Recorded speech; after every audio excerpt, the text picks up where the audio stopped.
नमस्कार दोस्तों, national updates की एक और वीडियो में आपका स्वागत है। चलिए देखते हैं आज के महत्वपूर्ण अपडेट्स।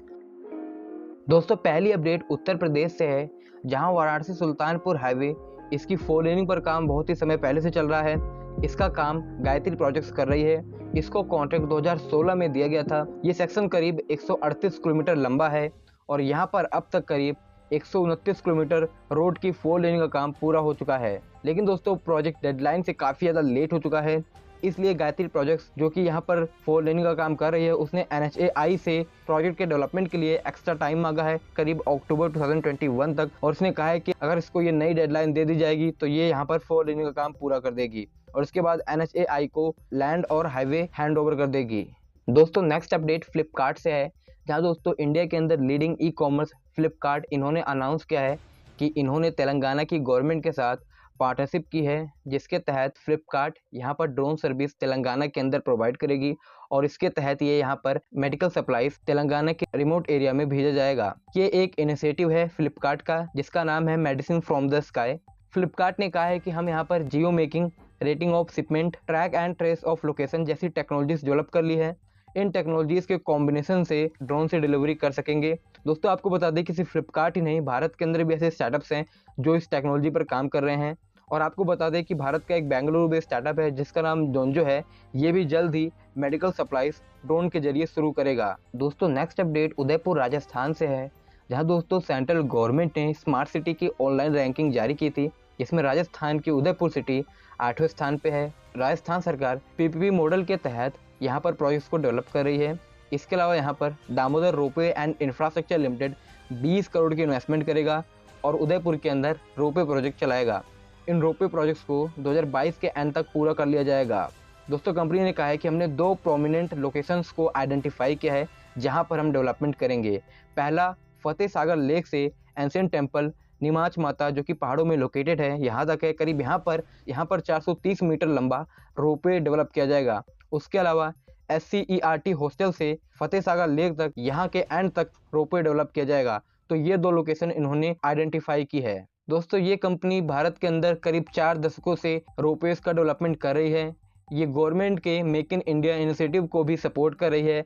ये जो भी चीज़ें यूज़ करती है वो इंडिजिनियस रॉ मटेरियल होते हैं। दामोदर रेलवेज ने इससे पहले science city Kolkata, Maihar Satna city, Naina Devi Himachal Pradesh, Gangtok Sikkim, Namchi, Vaishno Devi, Tawang, Trikut ऐसे स्थानों पर पहले भी रोपवे प्रोजेक्ट्स चलाए हैं। दोस्तों, टूरिज्म को अट्रैक्ट करने के लिए बहुत ही अच्छा सिस्टम है रोपवे, और ये काफ़ी सस्ते में स्टैब्लिश हो जाता है और भारत के अंदर बहुत ज़्यादा फेमस डेस्टिनेशन है, वहाँ पर धीरे धीरे रोपवे की सुविधा लाई जा रही है। दोस्तों, नेक्स्ट अपडेट डिफेंस से है, जहां दोस्तों union defence minister Rajnath Singh इन्होंने 2 सेंटर ऑफ एक्सीलेंस जो कि BRO ने डेवलप किए हैं, उसका इनॉग्रेशन किया है। दोस्तों, ये सीमा सड़क भवन नई दिल्ली में सेटअप किया गया है और इनका ऑपरेशन स्टार्ट कर दिया गया है। दोस्तों, इन सेंटर ऑफ एक्सीलेंस का डेवलपमेंट देश के अंदर ब्रिज, एयरफील्ड, टनल के डेवलपमेंट बेहतर हो, इसके लिए किया जाता है। मैं आपको सेंटर ऑफ एक्सीलेंस की एक स्मॉल डेफिनेशन दे देता हूँ। दोस्तों, सेंटर ऑफ एक्सीलेंस बहुत ज़्यादा सेक्टर्स में डेवलप किया जाता है। ये IT में भी डेवलप किया जाता है, ये हर फील्ड में लगभग डेवलप किया जाता है।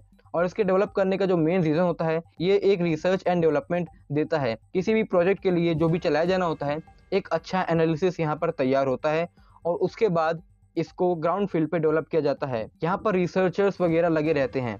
अब इसका फायदे क्या हैं? तो यहाँ पर 2 सेंटर ऑफ एक्सीलेंस डेवलप किए गए हैं। एक centre of excellence road safety और अवेयरनेस के लिए डेवलप किया गया है, जो कि रोड सेफ्टी पर काम करेगा, रोड एक्सीडेंट का एनालिसिस करेगा और सजेशंस देगा। इसके अलावा जो दूसरा सेंटर ऑफ एक्सीलेंस है वो रोड, ब्रिजेस, एयरफील्ड्स और टनल्स के डेवलपमेंट के लिए बनाया गया है।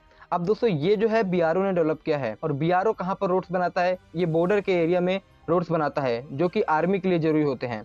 तो वहाँ पर अच्छी सड़कें बने, बेहतर सड़कें बने, उनके लिए रिसर्च एंड डेवलपमेंट का काम यहाँ पर होगा। करीब यहाँ पर देश के अंदर 60,000 किलोमीटर रोड्स का डेवलपमेंट अभी होना है बॉर्डर के एरियाज में। 9 एयरफील्ड्स, 4 टनल का डेवलपमेंट होना है भारत के ईस्टर्न और नॉर्दर्न वेस्टर्न पार्ट में। दोस्तों, नेक्स्ट अपडेट इंडियन रेलवे से है, जहां दोस्तों गवर्नमेंट के मेक इन इंडिया पॉलिसी को एक बहुत ही अच्छा पुश मिला है। जहां दोस्तों इंडियन रेलवेज ने एक और लोकोमोटिव का एक्सपोर्ट किया है। रिसेंटली रेल मंत्री पीयूष गोयल जी ने कहा है कि इंडियन रेलवेज ने 3000 हॉर्स पावर के लोकोमोटिव को मोजाम्बिक ईस्ट अफ्रीका की एक कंट्री है। ये साउथ अफ्रीका और मेडागास्कर के काफी करीब है। इसको दोस्तों एक्सपोर्ट किया गया है। ये लोकोमोटिव इसमें ज्यादातर जो कंपोनेंट यूज हुए हैं वो इंडिजिनियस हैं। इसको बनारस लोकोमोटिव वर्क्स ने वाराणसी के अंदर मैन्युफैक्चर किया है। दोस्तों इंडिया और मोजाम्बिक के बीच पहले एक कॉन्ट्रैक्ट साइन हुआ था, जिसके तहत भारत को करीब 6 लोकोमोटिव जो कि करीब 3000 हॉर्स पावर के हैं उनका एक्सपोर्ट करना है, जिसमें अभी तक करीब 3 लोकोमोटिव्स का एक्सपोर्ट भारत ने कर दिया है। अप्रैल 2021 में 2 लोकोमोटिव्स का पहले एक्सपोर्ट इस कंट्री को कर दिया गया था। दोस्तों नेक्स्ट अपडेट इंडिया के अंदर फॉरेक्स रिजर्व से है, जहां दोस्तों आरबीआई का लेटेस्ट डेटा आया है जो कि जून 4 तक का है। दोस्तों आरबीआई ने ये डेटा आज पब्लिश किया है। इसके तहत भारत का जो फॉरेक्स रिजर्व है ये पहली बार $600 बिलियन के आंकड़े को पार कर चुका है।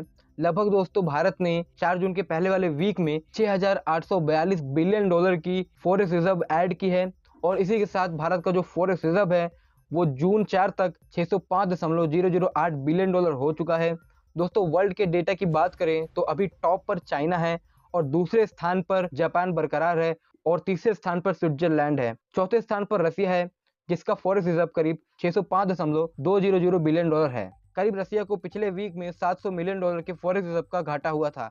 अब भारत की बात करें तो भारत बिल्कुल रसिया के करीब आ चुका है, और दोस्तों आने वाले समय में या कहें तो नेक्स्ट वीक रसिया को भारत ओवरटेक कर देगा। और दोस्तों हमारा नेक्स्ट टारगेट स्विट्जरलैंड है। भारत टॉप 5 में टॉप 4 में आ जाएगा, और उसके बाद भारत को स्विट्जरलैंड को ओवरटेक करना है। और जिस प्रकार रफ्तार है हम ये मान सकते हैं, जो पहले दोस्तों हम एस्टिमेशन लगा रहे थे, जो आरबीआई एस्टिमेशन लगा रही थी कि ये 2 महीने में हो सकता है। दोस्तों भारत के अंदर फॉरेक्स रिजर्व की ग्रोथ के बहुत सारे कारण एक्सपर्ट्स बता रहे हैं। पहला कारण है भारत का एक्सपोर्ट। भारत के एक्सपोर्ट को बढ़ावा मिल रहा है। भारत का इंपोर्ट भी बढ़ रहा है, लेकिन एक्सपोर्ट के मुकाबले इंपोर्ट नहीं बढ़ रहा है। हालांकि हम अभी इंपोर्ट ज़्यादा कर रहे हैं, लेकिन इंपोर्ट में ग्रोथ एक्सपोर्ट के मुकाबले कम है। ये पहला रीज़न है। और दूसरा रीज़न ये है भारत का रुपये धीरे धीरे मजबूत हो रहा है। इसके अलावा भारत के अंदर फॉरेन पोर्टफोलियो इन्वेस्टमेंट इसकी भी ग्रोथ लगातार जारी है। तो ये महत्वपूर्ण कारण है भारत के अंदर फॉरेक्स रिजर्व बढ़ने के। दोस्तों नेक्स्ट अपडेट बेंगलुरु से है, जहां दोस्तों पीटीआई के अकॉर्डिंग कल कर्नाटका के सीएम बीएस येदियुरप्पा इन्होंने बेंगलुरु के सब अर्बन रेल प्रोजेक्ट का रिव्यू किया और प्रोसेस बताया। इसमें इन्होंने कहा कि जो अपकमिंग बेंगलुरु सब अर्बन रेल प्रोजेक्ट है, करीब अक्टूबर तक इसके टेंडर प्रोसेस का काम पूरा कर लिया जाएगा, फिर यहाँ पर कंस्ट्रक्शन वर्क शुरू हो सकता है। दोस्तों बेंगलुरु सब अर्बन रेलवे करीब 148.17 किलोमीटर लंबा एक लोकल रेलवे सिस्टम होगा, जो कि 4 कॉरिडोर में बटा होगा। यहाँ पर रेल इंफ्रास्ट्रक्चर डेवलपमेंट कंपनी जो कि कर्नाटका की है और इंडियन रेलवेज के बीच एक जॉइंट वेंचर हुआ है, और इन्होंने यहाँ पर इसके तहत एक SPV special purpose vehicle develop किया है, जो कि इस प्रोजेक्ट को संभाल रहा है। प्रोजेक्ट को करीब 6 साल के अंदर डेवलप किया जाएगा, और करीब इसमें 15,767 करोड़ रुपीस का खर्च एस्टिमेट किया गया है। दोस्तों नेक्स्ट अपडेट बिटकॉइन के एक डेटा से है, जहां दोस्तों पिछले 5 सालों के अंदर क्रिप्टो करेंसी का चलन बहुत ज़्यादा बढ़ गया है। बड़े बड़े बिजनेसमैन इसमें इन्वेस्ट कर रहे हैं। बात करें तो इससे रिलेटेड एक डेटा पब्लिश किया गया है, जो कि एक ओवरसीज अथॉरिटी ने किया है। पहले उसको इंडिया की फाइनेंशियल एक्सप्रेस ने कवर किया है। दोस्तों इसके तहत ये बताया गया है कि भारत के अंदर कितने ज़्यादा इन्वेस्टर्स हैं जिनको मुनाफा हुआ है। न केवल भारत के अंदर बल्कि टॉप 30 ऐसी कंट्रीज को शॉर्टलिस्ट किया गया है जिनके अंदर इन्वेस्टर्स को सबसे ज़्यादा मुनाफा हुआ है। इसमें दोस्तों अगर लिस्ट की बात करें तो टॉप पर यूएसए है। यूएसए के इन्वेस्टर्स को करीब $4.1 बिलियन का मुनाफा हुआ है 2020 के अंदर। वहीं दूसरे स्थान पर चाइना है। चाइना के इन्वेस्टर्स को $1.1 बिलियन का फायदा हुआ था 2020 में। बात करें भारत की तो भारत इस सूची में 18वें स्थान पे है, और भारत के इन्वेस्टर्स को 2020 में करीब $241 मिलियन का मुनाफा हुआ था। दोस्तों नेक्स्ट अपडेट सोलर पीएलआई से है, जहां दोस्तों केंद्र सरकार की 4,500 करोड़ की सोलर पीएलआई, जिसके तहत भारत के अंदर सोलर मॉड्यूल सेल इनकी मैन्युफैक्चरिंग को प्रमोट किया जाएगा। जो भी कंपनियां उत्सुक हैं यहाँ पर भारत के अंदर अपनी मैन्युफैक्चरिंग फैसिलिटी सेटअप करने के लिए या अपना एक्सपेंशन करने के लिए, उनके लिए एप्लीकेशन सबमिशन वर्क स्टार्ट हो गया है। वो जाकर एप्लीकेशन सबमिट कर सकती हैं। गवर्नमेंट करीब ये एप्लीकेशन 30 जून 2021 तक लेगी। उसके बाद जो भी यहाँ पर सबमिशन देगा उनको फाइनलाइज करेगी। फाइनलाइज करने के बाद उनको इंसेंटिव दिया जाएगा यहाँ पर उनके प्रोजेक्ट को सेटअप करने के लिए। इसके लिए जो प्रॉपर गाइडलाइन है वो पहले जारी कर दी गई थी। चलिए दोस्तों कुछ स्टार्टअप अपडेट्स को देख लेते हैं, जहां दोस्तों दिल्ली बेस्ड स्टार्टअप कॉन्वर्साइट इन्होंने सीरीज ए में करीब $8 मिलियन की फंडिंग रेज की है। दोस्तों ये स्टार्टअप सॉफ्टवेयर सर्विस प्रोवाइड करता है बहुत सारे सोशल मीडिया प्लेटफॉर्म में, जहां पर जो ग्रुप एडमिन होते हैं वो अपने ग्रुप को हैंडल कर लेते हैं, उनको ब्रांड्स वगैरह इसके सारे मिल जाते हैं। तो ये सारी चीज़ें प्रोवाइड करता है। इसी के साथ इसका वैल्यूएशन $40 मिलियन हो गया है। सो गाइस आज की इस वीडियो में इतना ही। अगर आपको वीडियो पसंद है तो वीडियो को लाइक करें, चैनल को सब्सक्राइब करें। धन्यवाद आपका ये वीडियो देखने के लिए।